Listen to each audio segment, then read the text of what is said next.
Hi there, Smart Drivers. Rick with Smart Drive Test talking to you tonight about the GDL. What is the GDL? The Graduated Driver's License Program that you as a new driver have to be in order to earn your full license. And I'm going to give you reasons why you need to get through the GDL program as quickly as possible to save yourself money. Stick around. We'll be right back with that information.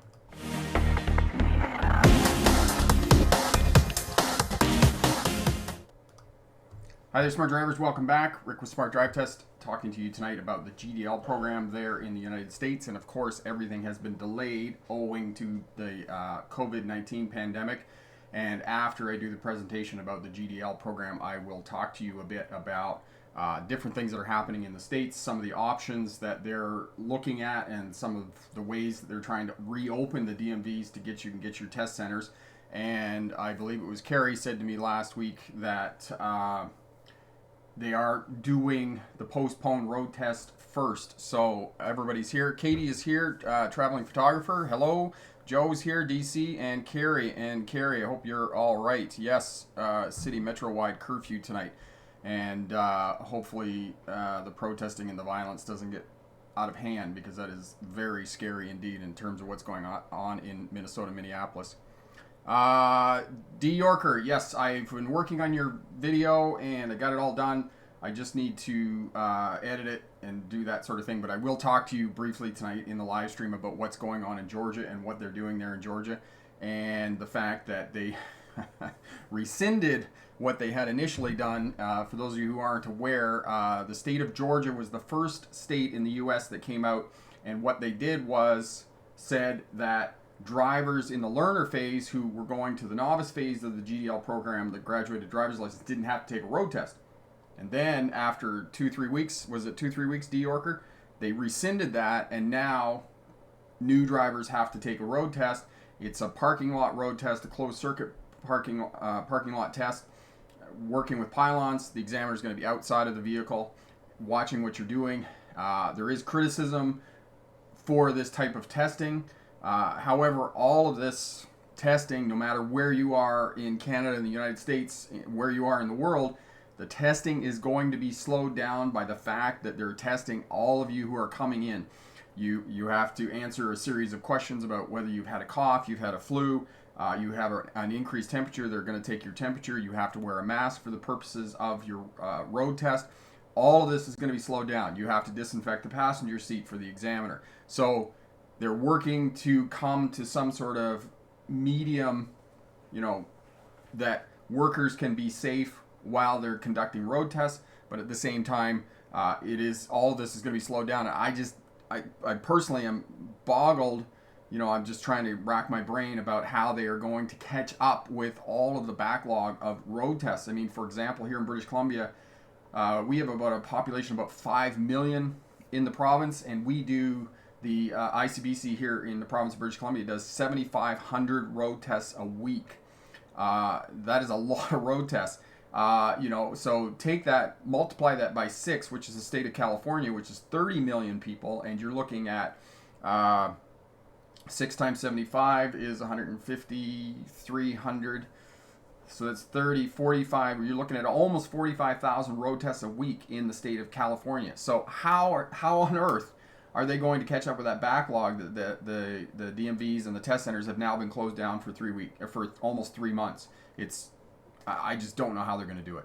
Okay, so we'll talk more about that a little bit later here. Jaden, hey Rick, it's Jaden. I'm going to take some time for me to upload some GoPro driving videos on my YouTube channel. Okay, excellent. Thanks for that, Jaden. Zakir is here and Adco is here. Zakir, you're tuning in from Saskatoon there in Saskatchewan. They were one of the first provinces that began to reopen and start doing tests.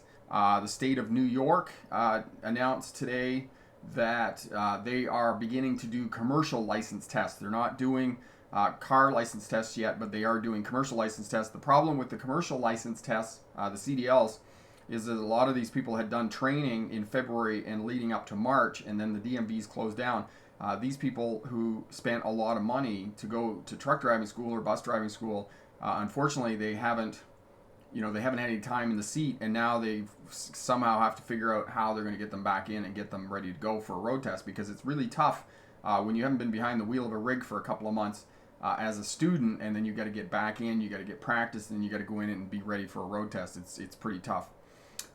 Joe, info about Ontario would be helpful, Rick, if you've got the time. I think our G1-2 system is similar to the GDL. Yeah, Joe, it's the same. The G1, G2 they call it the GLP program in Ontario and other parts of Canada. The graduated licensing program, it's almost the same. Eric, you're in the Twin Cities as well, I believe, Eric. And yeah, just awful what happens with the protesting and what has gone on there in the United States. Pretty terrible. Grizz, Manitoba is only testing for CDL licenses, which is Class 1. They're not doing any of the sub commercial licenses there in the state of Manitoba. So this is what's happening with the DMV, and we can certainly talk about all of that. Just bear with me. Oh, yes, okay, just having some technical challenges tonight. Russell, Allen, how are you, my friend? And Michael's here from Jackson, Michigan. How are things going there in Michigan, Michael? So if you have any comments, you have any questions about what's going on with the reopening of the DMVs and trying to get license tests and those types of things, we'll talk a little bit more about that after I do the presentation here on the GDL program. The reason I'm doing the GDL program is because I realized the other day as I was doing some search queries and looking up some keyword functions and those types of things, I realized that a lot of people didn't know what a GDL program was and what was expected of them in terms of a GDL program. So this is the reason I'm doing this tonight. Next week, what I'm going to do is I'm going to talk about driving examiners and what driving examiners do and kind of what you can expect in post-COVID-19 until at least we get a vaccine going on here and people can feel safe. So we're going to have to be doing all of that as well. Romulus is here tuning in from Florida. Hello. Russell, 5 out of 100. Okay, not sure what that is. 5 out of 195. Okay. You might have to clarify that for me, Russell, so I know what you're talking about there. All right, so let's get going here, and then we'll get back and we'll answer questions and talk about DMVs that are open. So today we're talking about a GDL license, the graduated driver's license, which is in effect in almost every country in the world now has a GDL program for new drivers. As I said, in Canada, Ontario, it's called the GLP, the Graduated Licensing Program. They're essentially the same thing. Every one of them has 3 phases. They have the learner's phase, the novice phase, and then they have a full license test that you have to take to get your full license. And we've talked about this previously, and what I would say to you is that you need to get through the GLP program, the GDL program, as quickly as you can, because while you're in the GDL program, you are still considered a probationary driver, and you are going to pay more for your insurance. So I'm encouraging you to get through it as quickly as possible. Most places it's 180 days to 1 year at the learner's phase. In some places you can take a driver education course, and that will shorten the period of time that you have to be at the learner's phase. You go through the learner's phase, you have to be with a mentor for the whole time you're in the learner's phase. We'll talk about the conditions and restrictions. And then you go into the novice phase where you're allowed to drive by yourself. There are restraints on that. No alcohol in your bloodstream. Not allowed to use cell phones. You're only allowed to have one other passenger in the vehicle for the most part. And if you get any moving violations while you're in the novice phase, you have to start over again at the beginning of the 2 years of having your license in the novice phase. And then you have to take another road test and get into a full license. And once you get into a full license, then you're going to start to see reductions in your insurance premiums. But until you get through the GDL or the GLP program, you're not going to see reductions in your insurance, and your insurance is going to be expensive. It's going to be incredibly expensive. I mean, I've talked to some people here who are paying like $1,000, $300, $400, $500 a month, which is an incredible amount of money for your car insurance. So try to get through these programs as quickly as possible and get a full license. Now, if you're new to Smart Drive Test, my name is Rick August. I do have a PhD in legal history, which is the study of policing, courts, and prisons. And for those of you who may or may not know, study of courts, policing, and prisons. My expertise is in policing as it relates to traffic, oddly enough. So I was a truck driver through most of the 1990s. Drove bus for Greyhound and one of the regional bus lines there in Australia when I lived there. And then I became a licensed driving instructor in 1997. So I've been a licensed driving instructor for more than 2 decades now, quite a long time. And I graduated with my doctorate in 2006. And I started the YouTube channel about 4 years ago and been teaching people how to pass a road test and drive safely ever since. Drive smarter, actually. So that's what we're doing here. All right, so if you passed your license, head over to the Smart Drive Test website, sign up for the Smart Drive Test 100K campaign, and let us know that you were indeed successful in passing your license. So when you get into the GDL program or you start getting your license, you're going to go to the internet, you're going to look up practice driving test questions and start doing those. When you start getting 80 to 90% consistently on the practice driving test questions on the internet, you're going to be ready to go into the test center and do the test, and you're going to be successful. Now, in post-COVID-19, you're going to have to book an appointment. Most of the DMV centers, most of the ICBC centers, and other places in Canada and Ontario, in Ontario it's the MTO, you're going to have to book an appointment to go in and do your knowledge test, because what they're doing in post-COVID-19 is controlling the number of people who are in the building so that you can maintain that 6 feet distance from other patrons who are in the DMV and doing what they need to do. Okay, so you got to book an appointment. Now, the learners phase, once you pass your learners test, you need 80% or above to be successful in getting your learners. You're going to be at the learners phase for 180 days, depending on where you are, which state you're in, or which province. It's going to be 180 days to 1 year. And as I said, there are some conditions. Make sure you go to the website of whichever test center you belong in, or the DMV, and check and see if you can reduce the amount of time that you are at the learner's phase. If you take a driver ed course, I believe it's Ontario, then you can reduce the year by 2 months. So you only have to be at the learner's phase for 10 months. You need to have a mentor in the car with you. Restrictions on passengers. You can only have one other passenger in the vehicle, and it has to be directly related to you. It has to be a sibling, mom, dad, grandpa, grandma, and that's all they allow. No cell phones. Most GDL programs, you can't drive between 1 a.m. and 5 a.m. in the morning. And Ontario is the only place that I know of that has restrictions on what highways you can drive on. I don't know of any other states that have restrictions on highways that you can drive on. As far as I know, once you're in your learner's phase and you're with your mentor, you can drive on any interstate in the U.S. I haven't seen those kinds of restrictions there. So those are all of the restrictions that you're going to face at the learner stage of your license. And you want to get through this, take your road test, and get into the novice phase. And that way, you're going to, start getting more driving experience, and you can drive by yourself at that juncture.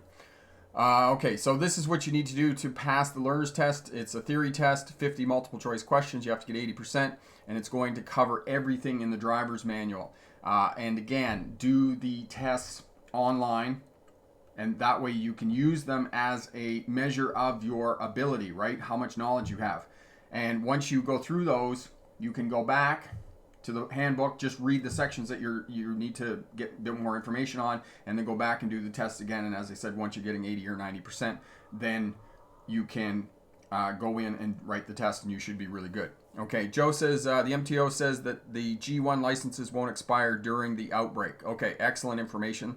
And I believe I read something about that as well, Joe, so thanks for that information.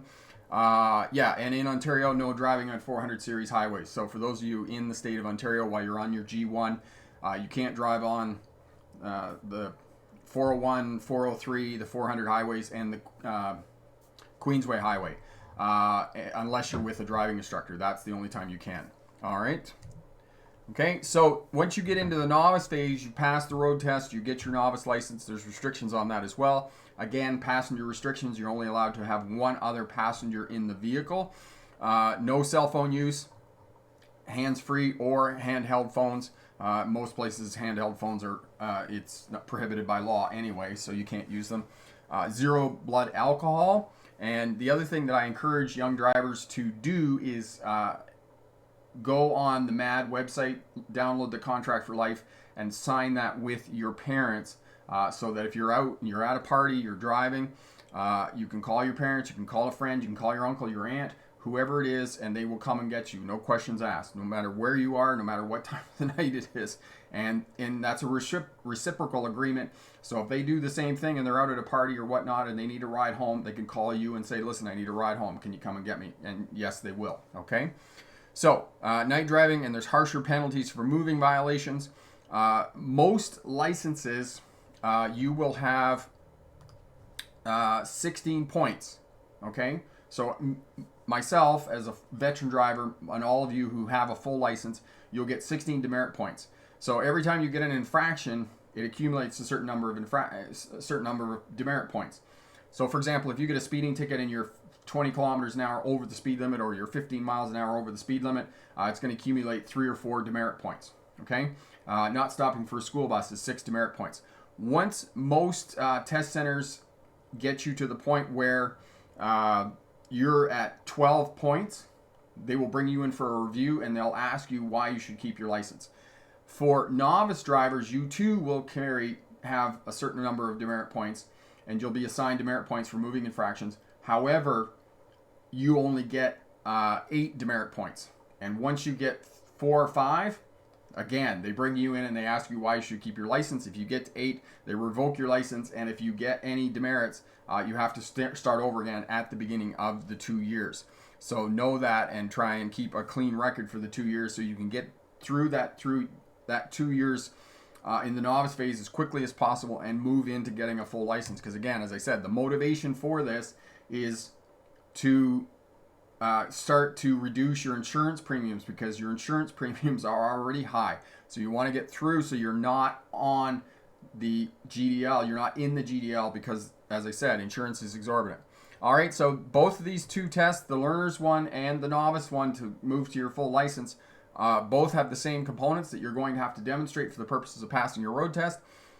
Speed management, space management, observation, and communication. And these 4 components are the same 4 components for any test that you're going to take, regardless of whether it's a passenger vehicle or a CDL vehicle, a commercial vehicle, and it doesn't matter where you are in the world or how old you are. You have to demonstrate these 4 components. And one of the things that I've kind of been thinking about, and I need to conceptualize this a little bit more in my head, speed management, speed differentials, the differences between different traffic on the road, the difference between how fast you're driving and how fast a bicycle is going on the road. I think there's something there that I need to explore a little more, need to think about. Maybe we can talk about it in, after the presentation here.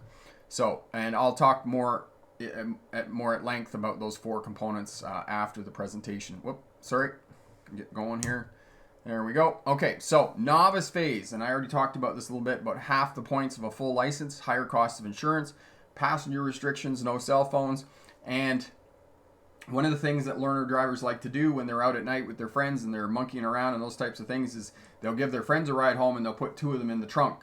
So if they get pulled over by the police don't see it. But police have caught on to this, and the first thing they're going to do if they do pull you over is they're going to check the trunk. So don't put your friends in the trunk, And, as I said, if you do get a moving violation in the novice phase, it restarts your period of time, the 2 years, and you're going to have to start over again as well. You're going to pay higher insurance premiums. So please keep your nose clean, keep your record clean for the 2 years that you're at the novice phase. Okay? Drinking during the novice phase. I can't say it enough. Don't do it. Simply don't do it. And as well, be very careful if you're on prescription medication, because I'm on prescription medication for my back right now, and it makes me stoned. And I really should not be driving. Well, I haven't been driving anyway, but I just, I know that the state that I'm in, that I shouldn't be driving. So know that. Okay, so as you're leading up to your final test to move from the novice phase to a full license, know that you're going to have to get as much practice as possible. Practice in different vehicles while you're in the novice phase. Practice in different driving environments, in the night, at night, in the daytime, in heavy traffic, on highways and interstates and freeways. Everything that you can do, work with different people. If you're having a bit of trepidation about out and driving around, take different people with you so that you get used to different people being in the vehicle with you when you're practicing and moving into preparing for your full license test. Okay? In test time, as you're leading up to your test to move into the full license, stick to the same vehicle, stick with the same mentor. Okay, so 6 to 8 weeks before your test, don't move around in vehicles. Okay, stick to the same one.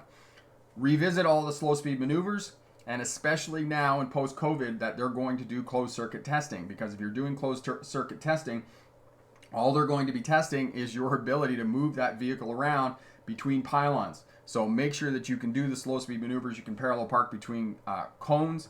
Make sure you can do 2-point reverse parallel or 2-point reverse turn into cones. Make sure that you can, drive forward, drive backwards, do figure eights and those types of things. Do those slow speed maneuvers and practice those so you're ready for your test. And on the weekend and after hours, go into the test center and practice doing that as well, okay? Practice in and around the test center.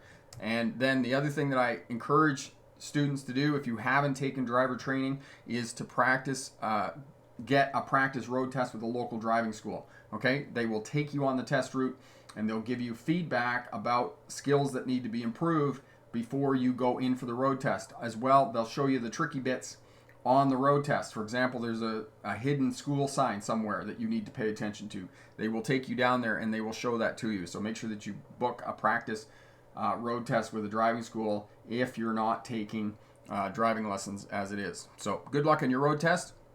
And remember, pick the best answer, not necessarily the right answer.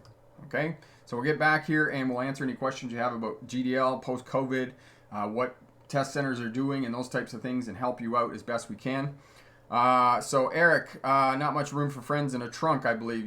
Yeah, there's not a lot of room, but some people can squeeze in there. Nadine, tuning in. I'm living in Brooklyn. I would like to participate to take this CDL test. Okay, excellent. So we can help you with that as well, Nadine, for sure. Yes, Eric, 90 degrees back, which is backing into a parking space, essentially. Yes.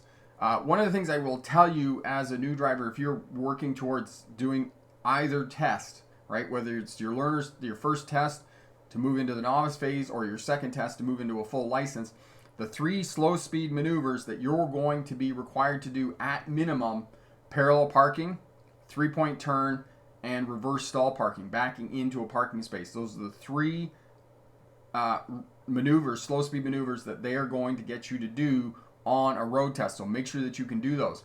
And for those of you, for example, in the state of Georgia and other states and provinces that are now doing closed circuit testing where the examiner is outside of the vehicle, make sure that you double down on your slow speed maneuvers. Make sure that you can do them, because this is what you're going to be required to do. And if you're hesitating, taking too long, getting set up, and you back in and you touch a pylon or those types of things, know that you're not going to be successful. There's less room for error now on your slow speed maneuvers, because your slow speed maneuvers are going to make up the entire test. Okay, so do that. Sadan, my friend, how are you? Anything in Toronto? Harrison, I haven't heard much about what the MTO is yet doing there in Ontario. As one of the other smart drivers just told me here, that your license isn't expiring. So if it's expired during the time that the MTO has been closed down, you're still going to be able to go in and do your G1 or your G2 road test, depending on what you're doing. Okay. Joe, you're living in Vaughan. Okay. I've been waiting. Yes. Harrison is waiting for his G2 test. D. Yorker. The rioting is pretty much, well, I guess there are other places that there is rioting in the U.S., but most of the rioting in the U.S. right now is in Minneapolis, which is just awful. Katie, can I turn on a yellow arrow light? Yes, you can, Katie. If you're in the intersection and the light turns yellow, yes, you have to clear the intersection. However, if you're not in the intersection yet and the light goes to yellow, don't enter that intersection, okay? It's just a cautionary note. And you've already got your license, Katie, as well. So if it does turn yellow, just, do your observations, check the intersection, make sure all the traffic has stopped, and then you can proceed and clear the intersection as quickly as possible when it's safe to do so, and you make sure that the oncoming traffic is indeed stopped, okay? If it's on a yellow, you've had it advance green, so the traffic on the other side is probably going to stay stopped because there is a buffer there. There's usually a 2-second safety from the time that your light goes red to the time that the other light on the other side turns green. So there's a bit of a buffer there. So you're going to be good if you go through that. Robin, where I live in Nova Scotia, the DMV has no plans to reopen anytime soon, and my learners expires in 29 days. I was supposed to have a road test on April, but of course was canceled. Yeah, and the other thing, Robin, they're in the province of Nova Scotia. They will take care of you first as soon as the DMV gets open again, and they will start to take care of the backlog. I don't know how they're going to do this, the backlog, but one of my professional opinions about what they should do is that they should waive the test, but not just carte blanche give new drivers a license. They should give them a license, but there should be some oversight. Okay, and I don't know where that oversight could come from.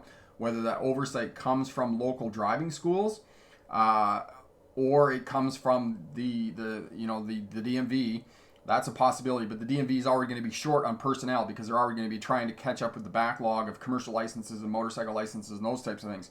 So I would suspect that the best place that the oversight could come from would be a local driving school. They do an oversight. You come in, you do a 15-minute drive with the driving instructor. They fill out a report and they submit the report to the authorities and saying, yes, this person can continue on driving without a road test, or we recommend that the student have a road test because he or she requires more practice. So I don't, what Wisconsin and what the state of Georgia were doing, where they were simply waiving the road test for drivers to move from the learner's phase into the novice phase. I don't agree with that. There needs to be some sort of oversight. There needs to be some sort of checks and balances in place to make sure that these drivers are in fact safe. Unfortunately, the reason that Georgia rescinded their initial move to waive the road test for those moving from the novice phase or the learner's phase into the novice phase was the outcry from the public, which was particularly spearheaded by certain driving schools and those types of things, because they believe that young people are at greater risk. And actually, when I'm going to do a video about this, about what they should do, which was a request that my friend D. Yorker had. I'm going to talk about that and what should be done, and also talk about the fact that we don't live in the same world that we did before the GDL programs were implemented in the late 1980s and early 1990s. We live in a world where young people have a lot more information. They have a lot more awareness about the dangers of driving. And I think that we're not going to be in the same place that we were in the late 1980s and 1990s with young people being at risk. Yes, they're still at risk of being involved in a car crash, but it's not to the same degree. I don't know if there's any young person out there that doesn't know about the negative effects of texting and driving or being on their cell phone while they're driving. This is just part of the public awareness programs that have been going on. And young people are very aware of the dangers of driving. So I don't think that it's going to be as catastrophic as some people are leading the public to believe. So I would say that yes, we can waive the road test for young people. However, there needs to be some oversight. And it'd be interesting to hear whatever your comments are, that kind of thing. If you don't want to leave me a comment here while we're on the live stream, do definitely send me an email, rick@smartdrivetest.com, and we can help you with that. Okay? Derby, Rick, I'm from Nova Scotia and completed the longer version 24-hour class and 16 hours in car of driver training from young drivers. Yes, do you think the road test should be waived? Yeah, I do think that the road test should be waived, Derby, with oversight. Okay, so you do have to go in and you have to do something in order to keep your license and not be made to go and do a road test. And my best guess would be that the oversight could come from driving schools, right? You come in, they have a fixed fee, say it's $40. They do a 15-minute evaluation with you because, I'm a driving instructor. I could take you in 15 minutes. I could tell you very quickly whether you should be driving that vehicle or not, and you should be keeping your license. And then, they charge you $40. You go in, you do your test, you submit your paperwork to the authority, the DMV, the MTO, whoever it is, and then you carry on. Or they say, no, this person shouldn't have a license and needs to take a road test, and then they go in for a road test. So I think that there's no way that they're going to catch up. As I said earlier in the live stream, here in the province of British Columbia, which has 5 million people, they do 7,500 road tests a week. They've been closed now for 12 weeks. That's like more than 75,000 road tests. How are they possibly going to catch up with that? They simply don't have the resources to catch up with that backlog. And they can't expect people to be waiting a year or 18 months or 2 years before they get a road test. That's insane thinking. They have to come up with something in order to clear this backlog. And the only way that I can think of that they can clear this backlog is to waive the test, but there needs to be oversight. Okay, they can't just carte blanche as Georgia proposed and Wisconsin proposed. There needs to be oversight on these young people. Okay, or not young people, because not all of you are young getting your license, but these new drivers, there needs to be some sort of oversight. All right. Harrison, do you think that the driver should be approved G2 if they completed the full lesson? Yes, I do. Harrison, Carrie, yes, we're all very saddened by what happened to George Floyd. Carlo, my friend, tuning in from the Philippines, welcome. DC, hey Rick, I was hoping to take my G1 road test in July, but I haven't had any practice since March. Any ideas when we'll be able to get driving lessons or book road tests? I'm not sure what's going to go on there in Ontario, DC. We'll definitely keep an eye on it and keep you updated about whatever we learn about what's going on. But nobody has proposed waiving the road test yet. Unfortunately, we pose this COVID-19. We've seen what fear does to people. I mean, even though we're beginning to open up again, it is a very slow process because of people's fear around this. And I personally don't think that we're going to see this relaxing anytime soon, because people are afraid. People are very afraid. And I don't think that we're going to see things completely open up again until we actually have a vaccine. The other thing, as I was saying at the beginning in the introduction when I was talking a little bit about post-COVID, the other thing about road tests, even if you're doing, if you're doing a closed circuit road test or it's a normal road test where the examiner's in the vehicle, there's a lot of measures that have to be put in place that are going to slow down how quickly they can conduct a road test. As I said, you're going to come in, they're going to ask you a series of questions. Have you had a cough in the last 2 weeks? Are you running a temperature? Are you running a fever? Have you been out of the country? Have you flown anywhere? They're going to ask you all of these questions. You're going to have to wear a mask. You're going to have to provide a mask. You're going to have to bring a mentor with you. They're going to take your temperature. You have to disinfect the passenger seat.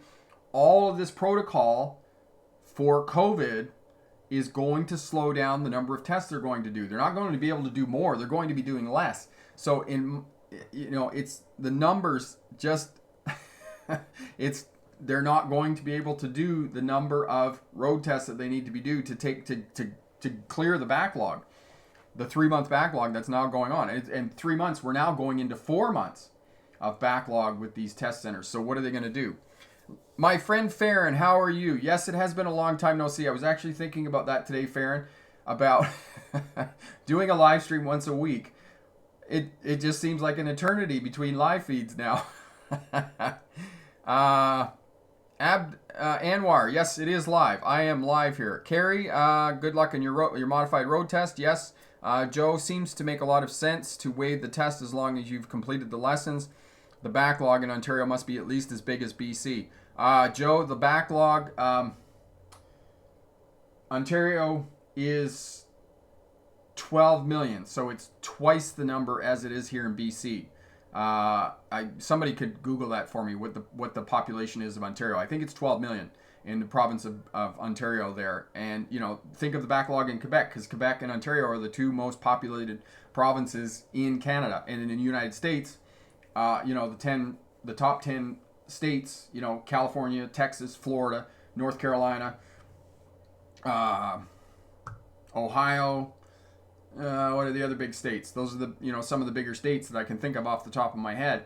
All of those states, they have a tremendous backlog, just enormous backlog.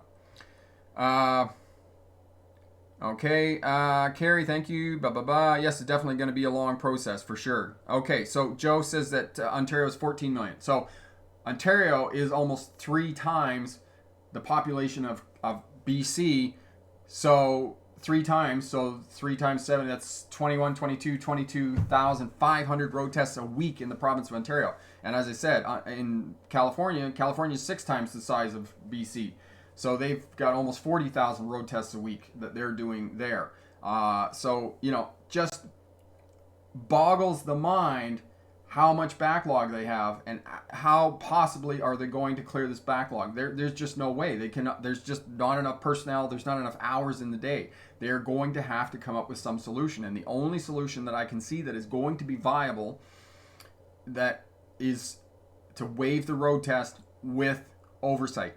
And it has to be oversight because, you are not going to push this beyond the public opinion that is afraid of putting these young people on the road without having a road test, because people truly believe that the road test is the panacea, the cure that's going to make these drivers safe, which unfortunately it's not going to. It just isn't going to. We know that. We know that young people are at risk, or new drivers are at risk when they're driving. Okay. Harrison, I wish they talked about what they're going to do in Ontario, and unfortunately they don't do that, Harrison. They're not really forthcoming in terms of what they're going to do. It's the same thing, Harrison, here in British Columbia. It's absolutely no different about what they're going to do with examiners. They're trying to figure out how to keep the workers safe, because you have to understand that these driving examiners, most of these driving examiners are in the union. So they have to negotiate with the union about measures that they put in place that will keep the workers safe, because if the workers aren't safe and something happens, there's going to be a great deal of backlash. And like I said, I just don't know how much longer they can do this, because they've got to get these people through, because it's hurting it's hurting the economy. I mean, all these people who are waiting to get a license, they're waiting to go to school, they're waiting to go to drive themselves to a job and those types of things. We do need driver's licenses to keep the economy going, and it's impacting the economy. Okay, Anwar, I just got my G license and I'm going to drive from Toronto to Montreal with my friends tomorrow. Any tips? The longest drive I did is from Toronto to Niagara Falls and from Toronto to Kingston. Okay, Anwar, excellent question. Okay, so you're going from Toronto to Montreal. Okay, so that's about 6 or 7 hour drive, depending on how fast you drive. It's all 401 driving. So make sure that you take a break at minimum every couple of hours. Get out of the car, walk around the car. Are you going to be doing all the driving, Anwar, or is somebody else going to spot you off and you're going to switch off and somebody else is going to do a bit of driving as well? Make sure you don't have a lot of conversation in the car. Make sure you're, focusing on what you're doing and those types of things as well. Most of the traffic flow on the 401 is going to be due, 110, 120 kilometers an hour. Try and keep up to the traffic flow. That way you're going to be more predictable when you're on the roadway. Also, put the car on cruise control, look far down the road. Make sure that you're checking and keeping in mind where the on-ramps and off-ramps are on the 401, because you're going to have traffic coming on. And if you're looking down the road and you see the traffic coming on, you can move over to the other lane and then go past and then move back into the right-hand lane and whatnot. So, take a break every couple hours, as I said. Make sure that you're not using your phone when you're in the car and whatnot. I know it's tempting, but put it away somewhere else. You won't need any sort of navigation until you get into the city of Montreal. I don't know if you know where you're going in Montreal or whatnot, but get somebody else, if your friends are going with you, to navigate and give you directions as you're going into Montreal, and they can help you out. Snacks and drinks and those types of things. Make sure all of that's accessible in the car, or somebody else is responsible for getting snacks and drinks and those types of things. Because you can delegate other things to your friends while you're driving on these long trips, and that'll allow you to focus on driving while you're driving and whatnot. And the other thing with long trips, make sure you're comfortable in the car. Don't wear big jackets and those types of things. I know it's 25 or 26 degrees right now in Ontario, so that's probably not going to be an issue, but make sure you're comfortable in the vehicle, and you're wearing comfortable clothing and whatnot for the long drive and whatnot. So that should all keep you safe. Okay. Derby, what is the biggest barrier in recruiting government driving examiners? There have already been a shortage of examiners pre-pandemic. Yes, Derby, that is a great question. What is the barrier to examiners? I would say, I don't know about other places and this and that, but I do know that here in British Columbia, that because the ICBC personnel belong to a union, there is a process of hiring people that has to be done according to union rules and according to ICBC procedures and policies. And then all of these examiners have to be trained, right? They have to go to training. For the most part, most of them start off just testing passenger vehicles, but if they want to move up to commercial vehicles, buses and trucks, then they have to go and be trained again to do those bigger tests as well. So a lot of places that have driving examiners, I would say 80% of whatever number of driving examiners are at that test center can do passenger vehicles. Only about 20% of them can do commercial vehicles. And commercial vehicles actually, they take up a lot of time. A tractor trailer license can take up to 2.5, 3 hours, depending on the examiner, depending on what's required and those types of things. So, know that. So there's a lot of work a lot of training and a lot of procedures and policies that are in place, and bureaucratic rigmarole to get people through and actually make them driving examiners. So yeah, it's not a quick fix. As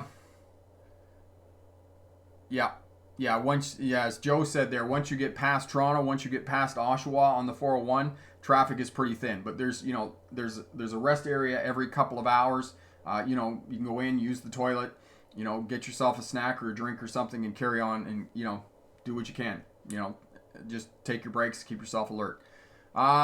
Photographer, convert drivers who already have their Class 7N and have had it for 6 months to full licenses with major no infractions. It will be less fearsome for the population as they've been driving alone.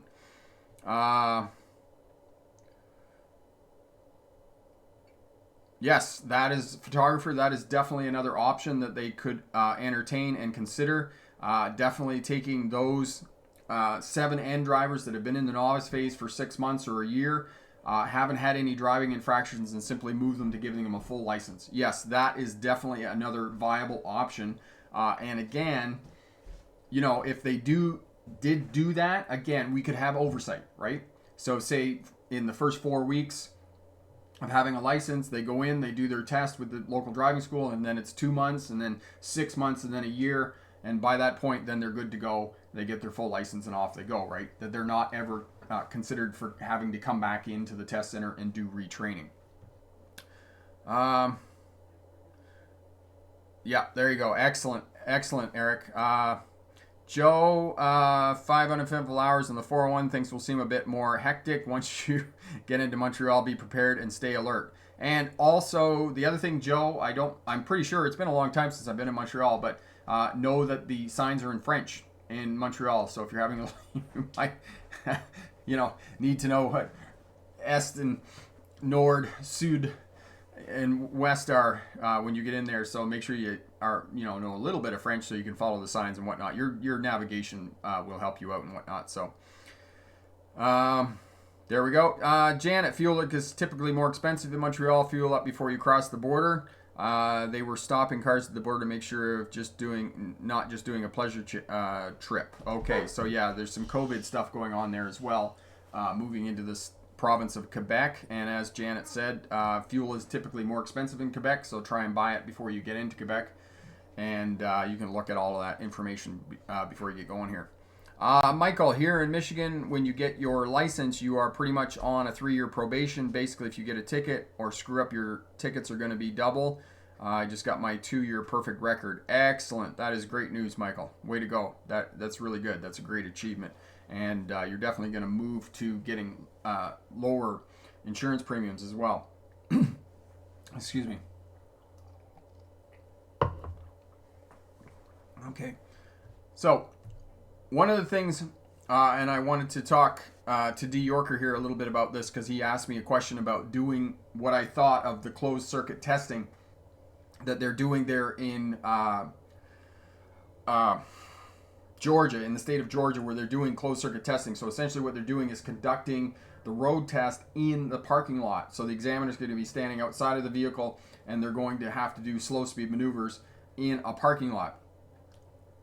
Unfortunately, part of the test is missing, okay? A huge part of the test is missing, which is, it's kind of like the movie Days of Thunder with Tom Cruise, where he goes out and runs the track and, does a better lap than the other guy.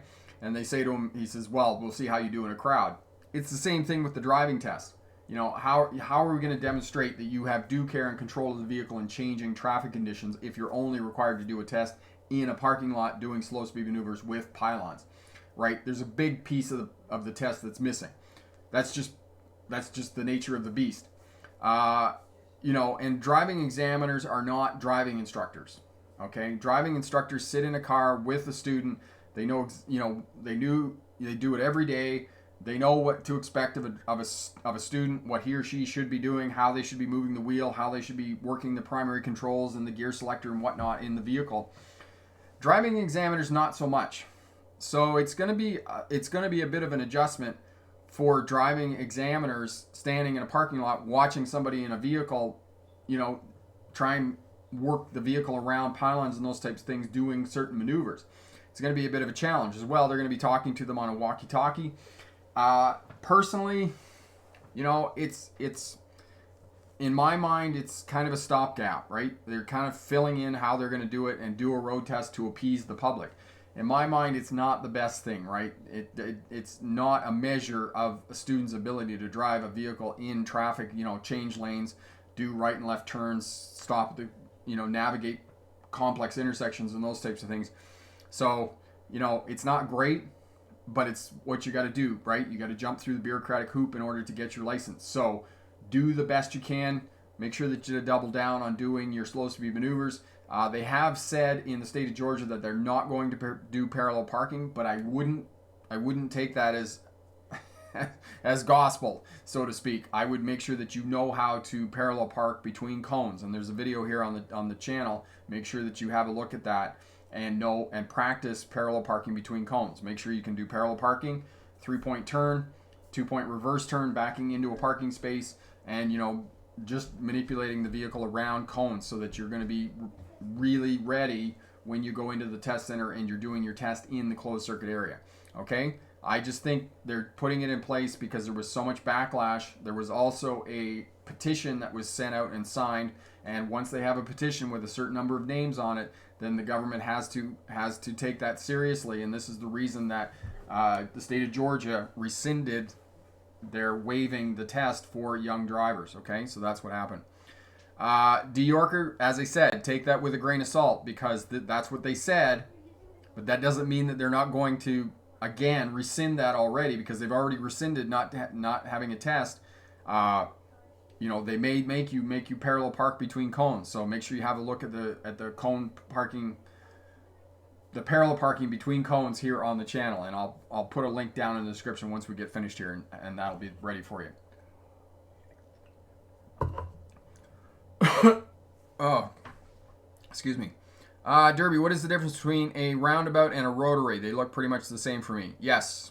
Derby, excellent question. Roundabouts, rotaries, and traffic circles, all the same thing. Every one of them's the same. There's no difference between any of them. It's just a different name for them. And, this comes back to bureaucrats who are writing driving manuals and making it complicated for you. They're the same thing. Roundabouts, rotaries, and traffic circles are all one and the same thing.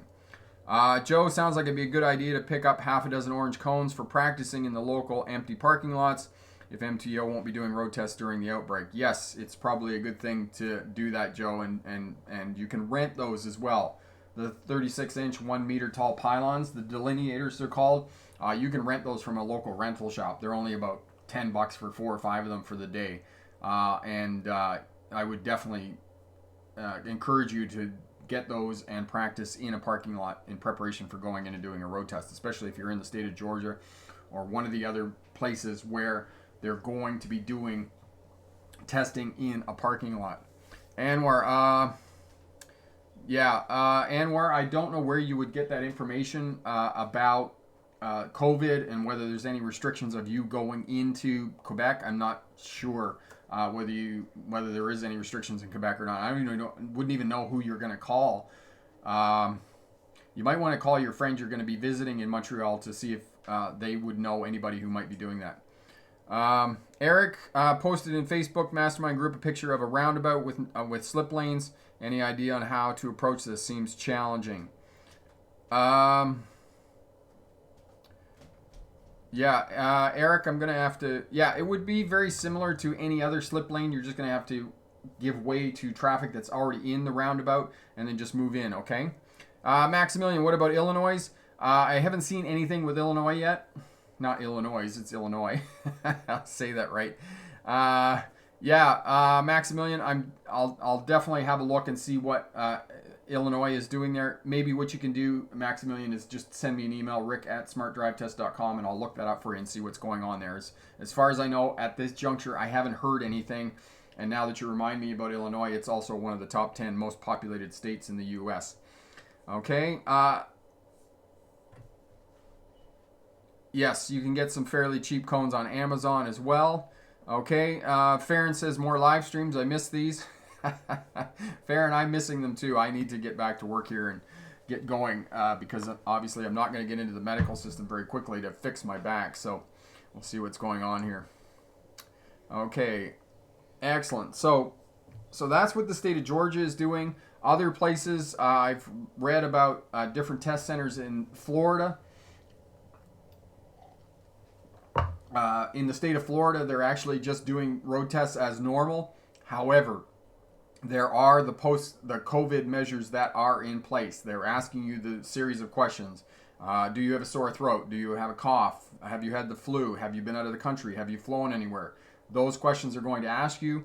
You're going to have to wear a mask, and they're going to take your temperature, and anything over 100 degrees, they're going to reschedule your test, and you're going to have to come back. So that's what they're doing in the state of Florida and other places in the U.S., and that's part and parcel of it. And unfortunately, because the road tests are going to take longer because of these protocols, it's going to slow down the whole process. And as I said, we talked about the limitations of getting more driving examiners and putting more examiners in place. These are prevented by policies and procedures of the DMVs and test centers, and it's just going to take more time. So if they're going to have to come up with some sort of solution, to deal with the astronomical backlog that is already in place because of most of these test centers being closed for up to 12 weeks at this juncture. All right. Anwar, how are you doing with the craziness that is going on, the COVID? We're beginning to recover, Anwar. We're beginning to see kind of the light at the end of the tunnel and realizing it's not, in fact, a train. And as well, we're able to kind of help with some of the transitions here that people are going to be experiencing in terms of going in and getting their test done, what's happening with different places and those types of things, and keeping up on that information for them and helping them out and telling them what they need to do. So yeah, we're beginning to come out of the other end and dealing with the craziness that is, testing in the post-COVID era, right? And people are unfortunately not gonna be ready.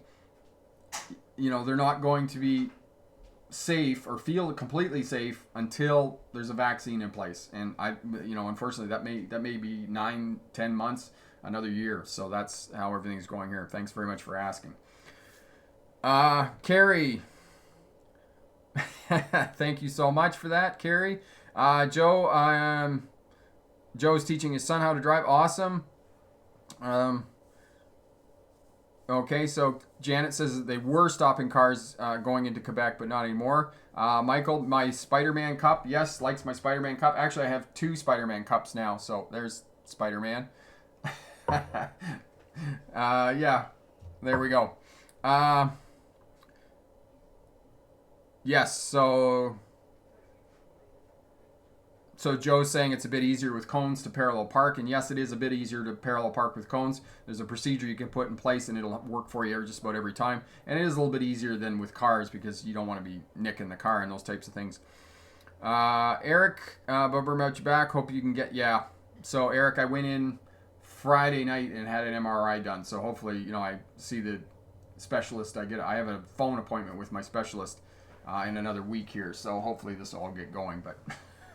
It is a very big bummer about my back. As I said, it's the first thing in my life that's slowed me down, which has been kind of a drag. Joe, we're unfortunately not doing so well. Yeah, it's a bit tough, and as well, it's been very nice. My mom's been here for the last 3 weeks, so that has made life a lot easier. What a year to live in the U.S. Yes, that is very, very true, Thule. It's just been crazy. I think one of the pictures that came across Facebook today was Back to the Future, and Doc's saying, "Whatever you do, don't go to 2020." Yeah. Derby, do you recommend having a dash cam while driving, especially if you are a new driver, to save on your insurance? Derby, I haven't heard of anybody who's getting insurance premiums. Breaks on their insurance premiums because they do have a dash cam in their vehicle. And I know that some people do want to run a dash cam in the event that they have a crash and they can prove that they were wrong. You have to keep in mind, Derby, that a dash cam is a double-edged sword. And I will tell you that from personal experience because I run a dash cam in my car all the time because this is what I'm doing, right? This is my life. I teach smarter driving. I teach people how to pass a road test. And I get lots of great scenarios that I can put up on the channel that will help people out and make them safer. But I will tell you at one and the same time, I've reviewed some of the video on my dash cam, and I've seen myself running red lights and doing things that are very much in keeping with social driving on the roadways. So you need to understand that if you're going to run a dash cam in your car and you make a mistake at an intersection and it results in a crash or something happens, that can come back on you, right? So there's good points and there's bad points to having a dash cam, and you will really begin to watch your own driving, especially when you're looking at dash cam footage and you're like, wow, did I really do that? Because there's a few times I've looked at dash cam footage and I'm like, did I really do that? That's crazy. So just know that it's not 100%, yeah, yay, this is great. It can come back to bite you in the butt too. So know that there's that downside to having a dash cam in your car. Michael Derby, yeah, exactly what Michael just said. Okay, so Janet says that they're not testing for COVID and turning people back in the province of Quebec there, so you should be good to go. All right, so that's where we are here. We're just wrapping up near the end here. So, Someone said wrapping up. Can I come? Yeah, no. He's got his mouth full of food, that's why. Okay, so Joe, Rick, I've been training my son to always back up with his head turned completely around, not bobbleheading between the two side mirrors. Yeah, back in the day. The other thing, Joe, about that, if he's going to be backing up with cones, he's going to have to be able to see one of the cones in the mirror, in the wing mirror, for backing up with that, and that's going to give you the correct technique for able to do that. So cones, you're going to find that it's going to be a little bit easier with him if he's going to be able to back up with the mirrors. Okay, so just have a look at that as well. Like I said, I'll put it down in the description as soon as I get done here. Epic COVID. Some jurisdictions in the United States, possibly the United Kingdom, might let GLD learners get professional licenses without a road test. Yes, Epic. And actually what's happened is in the state of Georgia, they did do that. They also did it in Wisconsin. The state of Georgia has rescinded that because of public outcry. And there was a petition as well, so they've rescinded that. We were talking about that earlier. Farron, going out there to buy groceries is scary. I went out recently with a mask on, but I did not feel well for a week. I thought I got the virus. Hopefully not. No, I don't think so. I don't think so. You got your mouth, nothing in your mouth now? Yeah. Not a mouthful of food? Okay, now you can come on. Yes, Anward, that is my son. All right. Are you going to move over? Camera's over there. Hi, Mommy. Can you say hi? I got money. No. Can Hello. you say hi? My name is Burn for the ones who don't know me. Don't talk like a baby, you gross little baby. You gonna be weird? Yeah, he's talking like Okay, so what are we working on? What are you guys working on? We're still homeschooling, right? I painted my wall and moved my dad's dresser into my room. And I painted like a heart above it with water-like thing with like pink and blue mixed together.